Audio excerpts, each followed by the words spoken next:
Hai 8 días en Sanxenxo había 75 casos activos de COVID-19. A día de hoxe son 305. Unha suba exponencial que finalmente levou o Concello a subir dende o nivel medio alto de restriccións ao máximo. A situación vexo a mal, vexo a crítica, e o que quedaría sería pechar a hostelería, eso sería nefasto para a economía de Sanxenxo. Para Martín, os novos requisitos de presentar unha proba diagnóstica negativa nas últimas 72 horas, unha certificación de vacinación completa ou un xustificante de ter pasado a COVID-19 serían suficientes para deixar traballar a hostalería. Porque xa que pides unha proba PCR ou un certificado de vacunación ou que has pasado o COVID, a verdade é que o que habría que ter son as mesas separadas a distancia reglamentaria, que as persoas non estén a menos de 1,5 metros, e con eso eu creo que sería suficiente. Unha preocupación pola hostalería que comparten no veciño Concello do Grove. Un pueblo como Grove se la juega totalmente. Si este verano el turismo en Grove no es capaz de trabajar y de realizar actividad económica, el invierno va a ser más que duro, va a ser crítico. Aquí estaban no nivel máis baixo de todos, pero pasaron de 23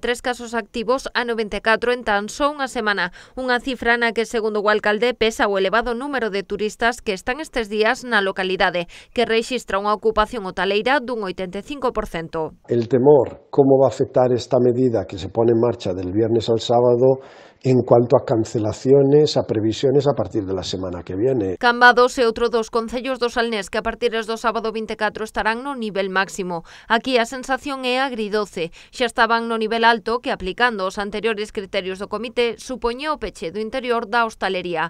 Agora, no máis elevado, poderán traballar o 30%. Os gromos que se estaban a producir e as persoas que estaban contagiadas non tiñan nada que ver coa hostelería e realmente esas restriccións que se estaban a levar a cabo na hostelería non eran nin xustas, nin eran precisamente as que iban a facer que disminuísen o número de casos. Este novo nivel de restriccións afectará de cheo a festa do Albariño prevista para a vindeira semana, unha cita que deixará un ambiente ben diferente ao que vive Cambados nestas datas. Imos ver como a hostelería de Cambados vai ter que pechar a unha e van estar prohibidas as reunións de persoas tamén a partir desa hora, coa cal pois a sensación é bastante triste tendo en conta que debería ser a Semana Grande de Cambados, non? Cambados ten na actualidade 172 casos activos ben lonxe dos 92 que rexistraba hai unha semana.